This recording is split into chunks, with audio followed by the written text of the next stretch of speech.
Welcome to the Explainer. Today, we're going to build a complete mental model for how Go manages memory. And I mean the whole thing, from the absolute basics of what a pointer is, all the way to the advanced tools that pros use in high-performance systems. So here's the game plan. We'll start with that foundational building block, the pointer. Then we'll explore where your variables actually live, see how they get cleaned up automatically, and finally, we'll look at the expert-level toolkit for really cranking up performance. Let's get into it. All right, first things first. Before we can talk about anything else, we have to establish what a pointer actually is. Simply put, instead of holding a value itself, like the number 10 or the string hello, a pointer just holds the location of where that value lives in your computer's memory. It's a variable that points to another variable. The best way to think about this is the house analogy. Imagine a normal variable is what's inside a house, the furniture, the people, whatever. A pointer, then, isn't the house itself. No, it's just the street address written on a piece of paper. It tells you exactly where to go to find the house.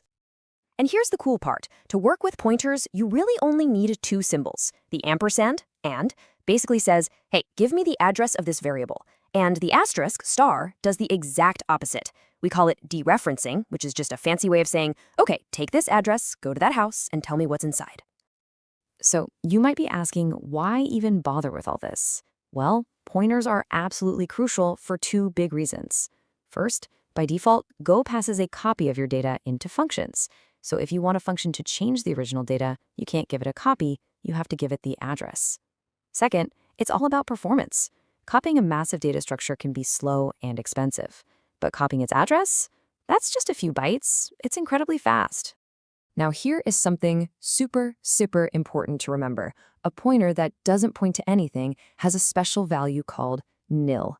Think of it like that piece of paper with no address written on it. If you try to tell your program to go to that empty address, it has no idea what to do, so it panics and crashes. This is probably one of the most common bugs for developers new to Go, so watch out for it. Okay, so if a pointer is just an address, that brings up the next logical question. Where do these addresses actually point to? Where does our stuff live? You know, every single value in your program is stored in one of two main places. The first is the stack. Think of it like a neat stack of plates. It's ridiculously fast and self-cleaning, but it's only for temporary data that's tied to a single function call. The second place is the heap, which is more like a giant, flexible warehouse. It's a bit slower to access, but it's for data that needs to stick around for a while or be shared across different parts of your program. And this table really lays out the core trade-offs, doesn't it?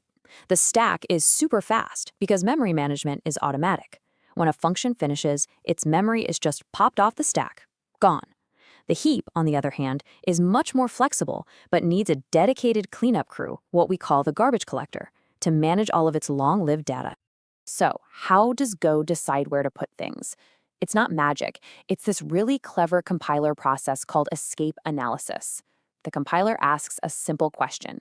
Is this variable going to be needed after the function that created it is done? If the answer is no, it stays on the super fast stack. But if you do something like return a pointer to that variable, the compiler knows it needs to live longer. So it escapes to the heap. And that brings us perfectly to the heap's very own cleanup crew, Go's garbage collector, or GC for short. Let's go back to that warehouse analogy. Think of the GC as this team of incredibly diligent cleaners. They periodically walk through the entire warehouse, the heap, and they identify and haul away any boxes of data that are no longer being used by any part of your program. This frees up precious space for new data to come in. So, how does it work? It uses this really clever process called the tricolor algorithm. And the idea is actually pretty simple when you break it down. At the start, every object in the heap is considered potential trash. We'll color them white. Then, the GC finds all the data your program is actively using and marks it for review, coloring it gray. As it confirms that data and everything it points to is needed, it marks them as safe, coloring them black. So, when the whole process is done, anything that's still white is definitely garbage, and it gets swept away. But wait a second. Because the GC is running at the same time as your program, that creates a tricky situation, right? What happens if your code changes a pointer in the middle of a scan? What if an object the GC has already marked as safe suddenly gets changed to point to an object the GC thinks is trash? You could accidentally throw away good data.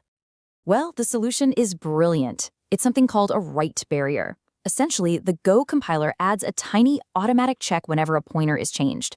If it sees a safe black object that's suddenly been modified to point to a trash white object, the barrier immediately tells the GC, whoa, hold on, this one's back in use now. It colors it gray again, making sure it doesn't get accidentally thrown away. It's a fantastic safety net. But, and this is a big but, even with an amazing garbage collector, you can still have memory leaks in Go. How is that possible?